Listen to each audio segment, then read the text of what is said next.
Assalamualaikum Pak Yuda, selamat malam. Waalaikumsalam, selamat malam juga Mbak. Ini dengan Mbak Eli yang tadi WA Bapak ya? Iya Pak, betul sekali. Saya yang tadi WA Pak Yuda itu. Oke, baik. Sebelum kita mulai, gimana kabarnya Mbak Eli? Ya Alhamdulillah Pak baik. Ya meskipun ada sedikit apa ya Pak kendala lah dalam hidup saya Pak. Baik, kalau gitu kegiatan sehari-hari apa ya Mbak Eli? Kegiatan saya sehari-hari ya kuliah Pak, kuliah aja sih Pak. Kuliah, Iya Pak. semester berapa? Sekarang sudah semester 5 Pak. Benar lagi lulus ya? Alhamdulillah ya masih lama sih Pak, cuma ya sudah apa ya semester tua. Biasanya kalau semester tua itu banyak tugas dan juga tekanan dari Iya, dosen. iya Pak, betul sekali. Jadi di semester 5 ini banyak banget tugasnya. Kayak ibaratkan anak zaman sekarang itu kalau bilang itu kena mental Pak. Banyak tugasnya soalnya. Iya, iya, ya, baik. Oke, kalau begitu Bapak mau tanya maksud eh, dari tadi Mbak Eli ya Bapak ini maksudnya apa ya Mbak? Jadi gini Pak, saya tuh eh, mau proses konseling Pak, mau konseling kepada Pak Yuda. Jadi apa ya Pak, saya mengalami sebuah permasalahan Pak, ingin bercerita-cerita dengan Pak Yuda gitu loh. Oke. Tapi sebelumnya apakah Mbak Eli ini sudah pernah melakukan proses konseling atau belum? Sebelumnya saya sudah pernah melakukan proses konseling, Pak, tapi permasalahan yang saya hadapi ini tidak sama dengan permasalahan yang saya hadapi sekarang, Pak. Maksudnya itu waktu proses konseling kemarin itu permasalahannya berbeda dengan saat ini, Pak. Baik. Kalau sudah pernah, mungkin Bapak akan menjelaskan sedikit dari proses konseling ini. Jadi, di mana pada proses konseling ini Bapak adalah sebagai konselor dan juga Mbak Eli ini sebagai konseling. Mana nanti saya ini akan memberikan bantuan, proses bantuan atau membantu Mbak Eli agar masalah Mbak Eli ini terselesaikan. Begitu Mbak. Tapi dalam proses konseling kali ini yang mengambil keputusan yaitu dari diri Mbak Eli sendiri. Begitu Mbak ya. Jadi untuk yang apa ya, Pak, mencari saran atau solusi itu dari saya sendiri gitu, tak, Pak? Ya, benar. Iya, Pak, baik. Oke, baik. Kalau begitu, sebelum Mbak Eli bercerita tentang masalahnya Mbak Eli, sini Bapak akan menjelaskan bahwa proses konseling ini nantinya Mbak Eli diharapkan untuk eh, bisa terbuka dan juga dalam proses konseling ini nantinya Bapak akan menerapkan dua asas, yaitu yang pertama ada asas kerahasiaan dan juga yang kedua ada asas keterbukaan, di mana Mbak Eli nanti bisa menceritakan masalah yang dialami Mbak Eli dan juga Mbak Eli tidak perlu khawatir masalahnya Mbak Eli ini didengar oleh orang lain. Begitu Pak ya. Seperti itu ya, Pak. Jadi adanya asas keterbukaan sama asas kerahasiaan. Eh, Apakah itu nanti terjamin, Pak, rahasianya, Pak? Maksudnya itu apa yang saya ceritakan itu tidak akan bocor. Tentunya pasti terjamin Mbak, karena kan di sini juga kan cuma Bapak dan juga Mbak Eli kan. Nah, di situ nanti apa yang sudah Mbak Eli ceritakan semuanya ke Bapak, Bapak tidak akan kayak apa ya, membicarakannya di luar apa itu, di luar konseling ini atau menceritakan ke orang-orang lain, tidak akan Mbak. Jadi Mbak Eli jangan khawatir akan tersebar masalahnya Mbak Eli. dijamin rahasia kok, Pak. Seperti itu Pak ya. Ya baik Pak. Saya akan apa ya mempercayai Pak Yuda untuk membantu memecahkan sebuah permasalahan yang saya hadapi ini Pak. Ya, baik. Kalau begitu, lalu kira-kira proses konseling ini Mbak Eli minta durasi waktu berapa menit? Mungkin 30 menit aja ya Pak, karena kan lebih efektif. Oke, baik. Kalau begitu, bisa diceritakan masalah yang Mbak Eli alami? Silakan. Baik Pak, terima kasih. Jadi gini Pak, saya tuh merasakan insomnia Pak selama apa ya, selama kemarin-kemarin apalagi saat ini kan proses apa ya perkuliahan kan daring Pak. Jadi kayak di rumah aja. Nah, terus itu kayak setiap harinya kan kayak libur ya Pak, tapi ya ada kuliah paginya. Nah, itu saya tuh kayak merasakan apa ya Pak, tidak bisa tidur gitu loh Pak kalau pada malam hari. Kalau boleh tahu itu penyebab penyebab Mbak Eli susah tidur pada malam hari itu apa ya, Pak? Ya, saya kurang tahu juga ya Pak penyebabnya apa. Tapi itu saya kayak merasa bahwasannya itu apa ya Pak? Setiap malam itu saya tuh nggak bisa tidur. Tapi saya tuh terfikirkan banyak apa ya? Kayak banyak tugas. Tapi saya nggak tahu Pak harus bagaimana. Terus ya, ya saya kalau malam hari ya hanya mainan HP aja Pak. Berarti Mbak Eli ini kalau malam itu kebayang apa ya? Kepikiran tugas kuliah begitu, Mbak ya? Iya Pak, betul. Jadi saya tuh kayak lebih, kalau malam hari tuh kayak lebih overthinking gitu loh Pak. Overthinkingnya pada tugas sih Pak, bukan apa-apa. Cuma ya kayak saya tuh merasakan bisa nggak ya, terus kayak kayak kepikiran terus gitu loh Pak di malam harinya. Jadi nggak susah tidur gitu Pak Yuda. Iya ya, Mbak.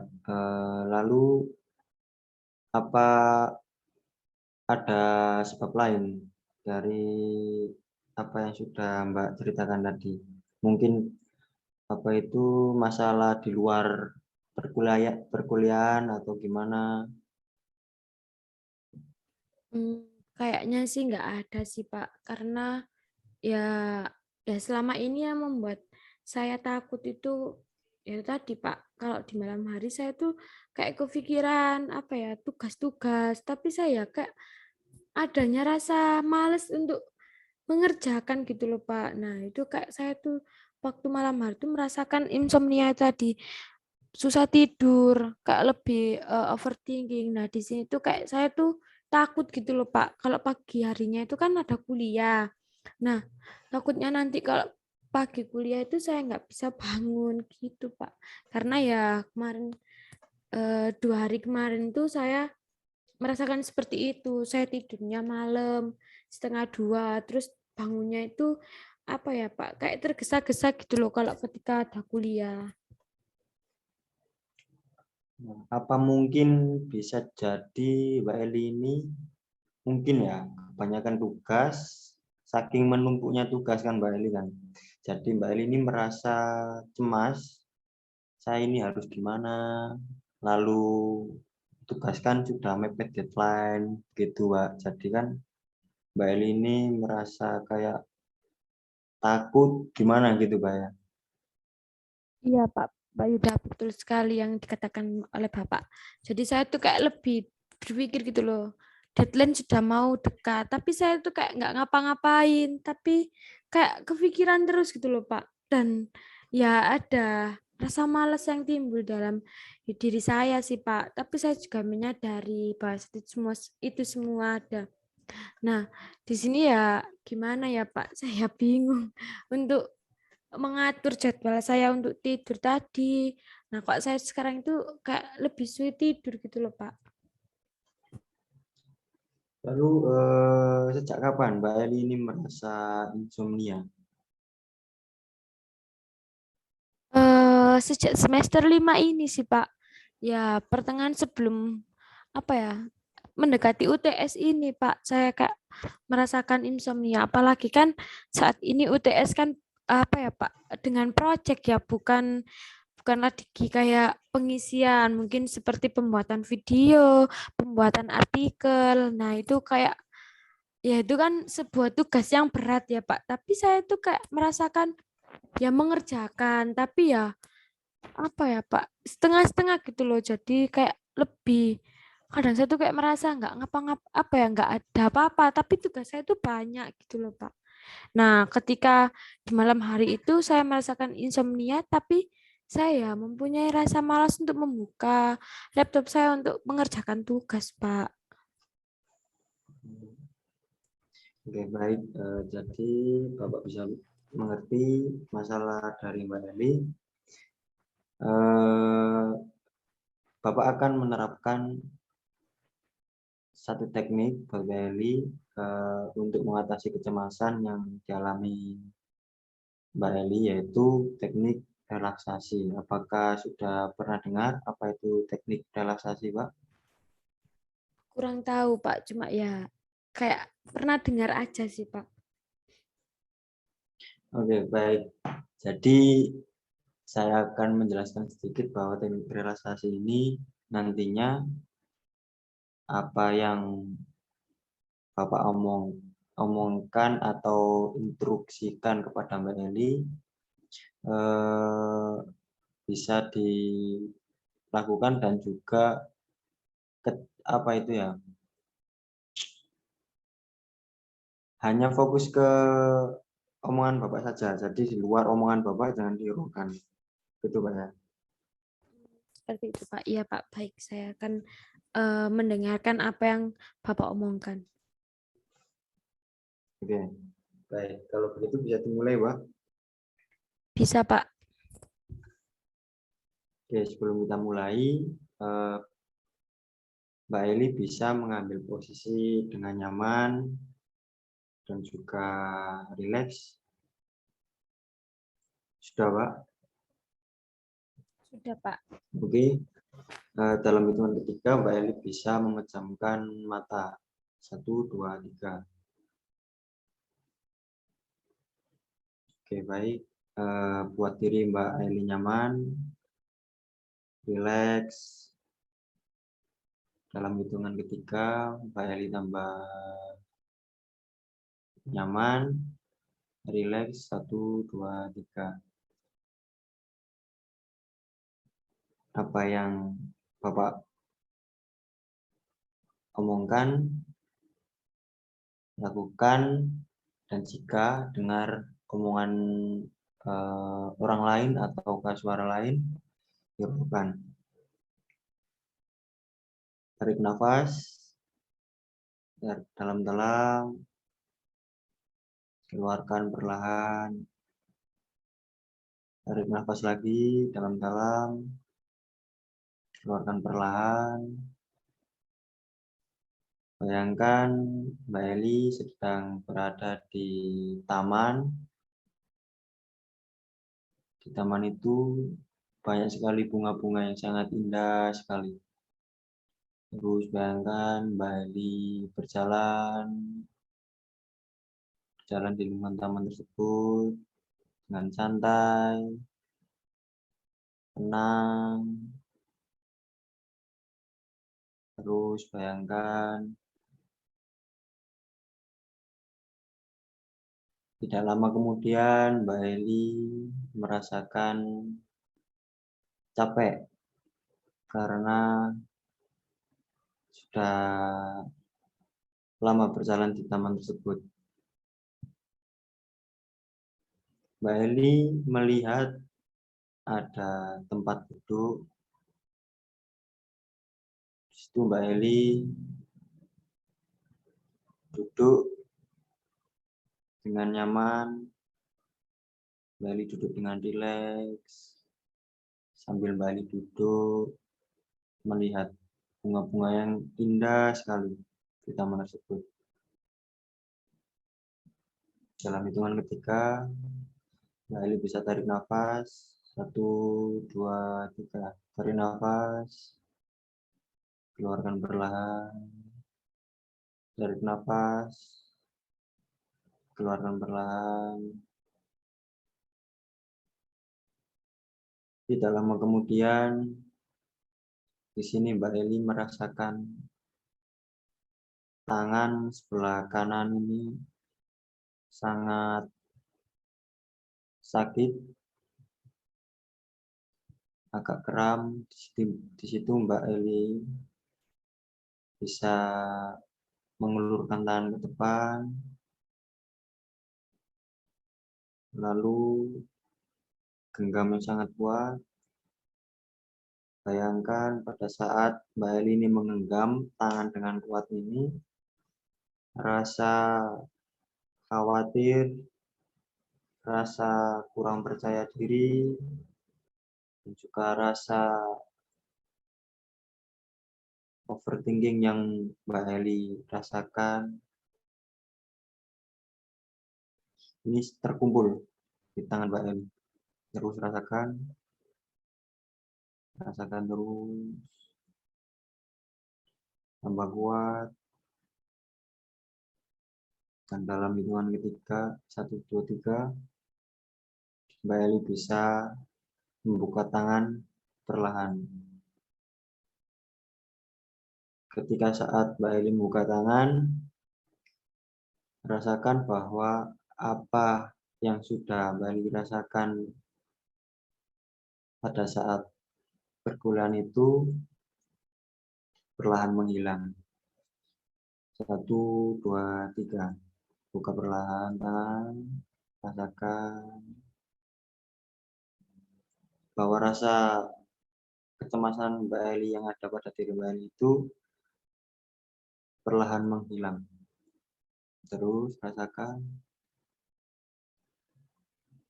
dan saat bersamaan rasa sakit yang dialami Mbak Eli di tangan itu juga semakin menghilang. Dan Mbak Eli merasakan lebih rileks lagi.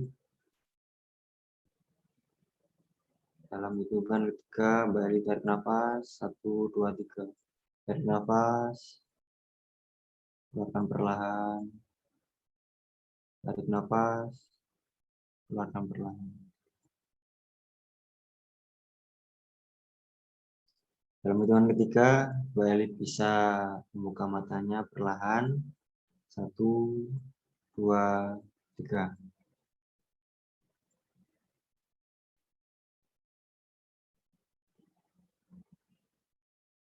Gimana Mbak Eli? Pada saat tadi teknik relaksasi dilakukan oleh Mbak Eli, apa yang dirasakan? Ya, saya merasakan lebih rileks aja sih Pak. Kayak apa ya Pak ya? Ketika tadi yang menggenggam itu kayak ada aliran darah yang mengalir, terus kayak ya lebih lebih apa ya? Lebih enak gitu loh Pak. Jadi pada proses teknik relaksasi tadi, rasa yang sudah Mbak Eli rasakan pada saat malam hari itu sedikit berkurang ya Mbak?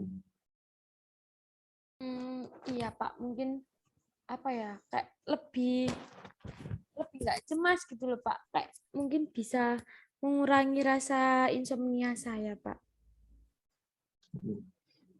Kalau begitu dari skala 1 sampai 10 nih, kira-kira rasa kecemasan Mbak Eli yang hilang itu di skala berapa?